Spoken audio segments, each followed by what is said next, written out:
Shalom, selamat pagi Bapak Ibu, Saudara-saudari yang dikasihi Tuhan. Hari ini Kamis 8 Desember 2022.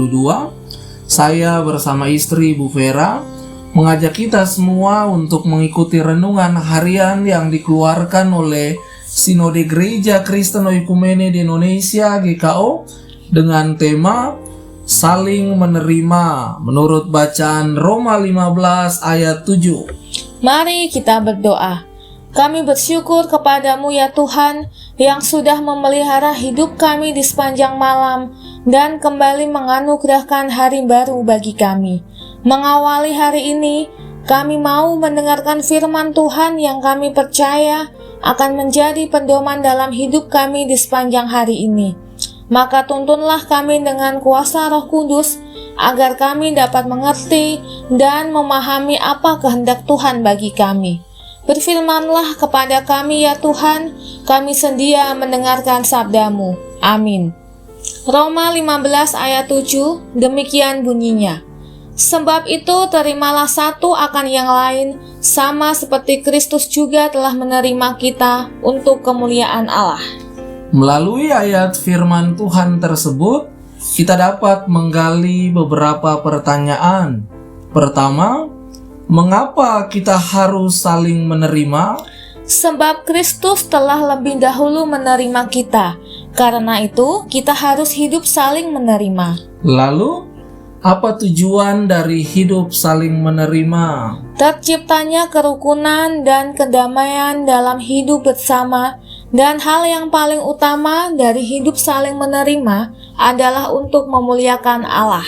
Bapak Ibu, Saudara-saudari yang dikasihi Tuhan, selaku gereja firman Tuhan saat ini menginginkan agar kita semua, betapapun beragam dan berbedanya kita, baik dalam umur, sifat, kebiasaan maupun selera, tetapi bisa menjadi satu jemaat, mau menjadi satu jemaat, mau saling memandang dan tidak saling buang muka, mau saling berbicara dan tidak berbicara di belakang, dan yang paling utama adalah mau saling menerima, seperti yang disampaikan dalam kebenaran sabda Tuhan hari ini.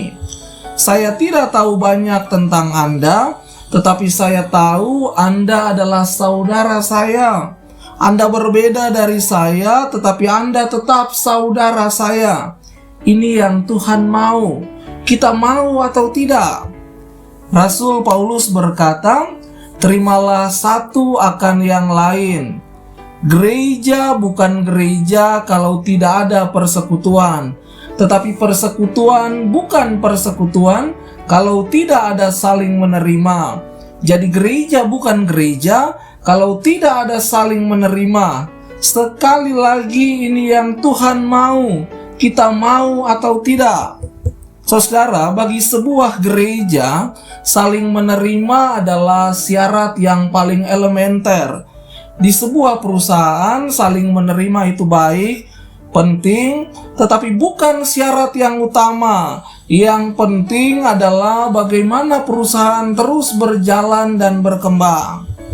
Yang namanya saling itu, dia harus timbal balik, harus dua arah, harus seimbang. Suami mengeluh mengharapkan istri yang baik, maka sudahkah kita menjadi suami yang baik? Demikian juga dengan istri dan anak-anak. Boleh-boleh saja kita mengharapkan yang terbaik, tetapi apakah kita juga sudah menjadi suami yang baik, sudah menjadi istri yang baik, anak-anak yang baik, sudah belum?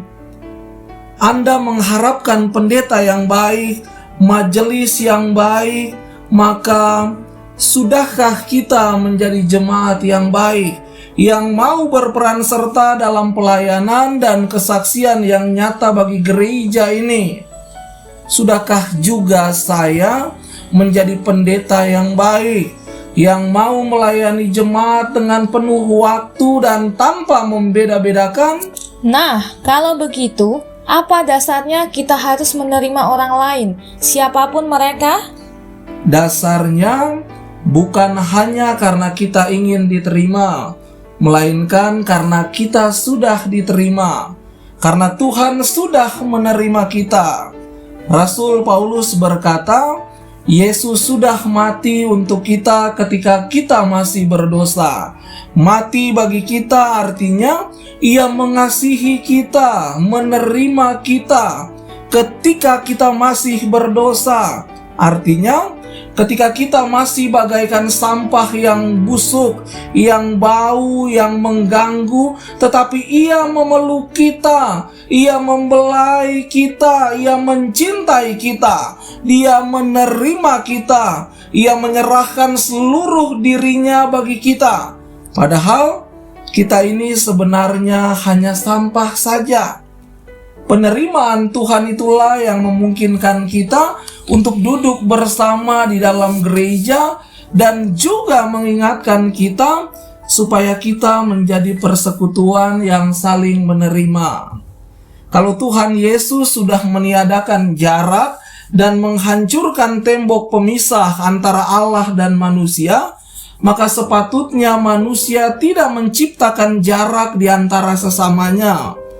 Kasih yang melandasi hubungan manusia dengan Tuhan harus dapat menjadi dasar dalam hubungan sesama manusia yang saling menerima dan memandang orang lain sebagai saudara.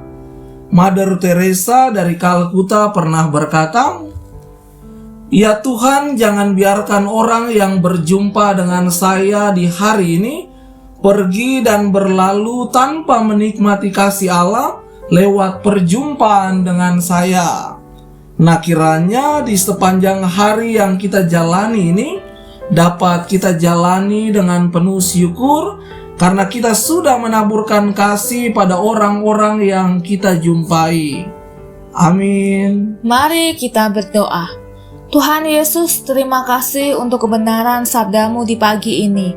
Mampukan kami untuk saling menerima satu dengan yang lainnya, sebab kami sadar bahwa menjadi Kristen adalah menjadi saudara yang baik bagi semua orang.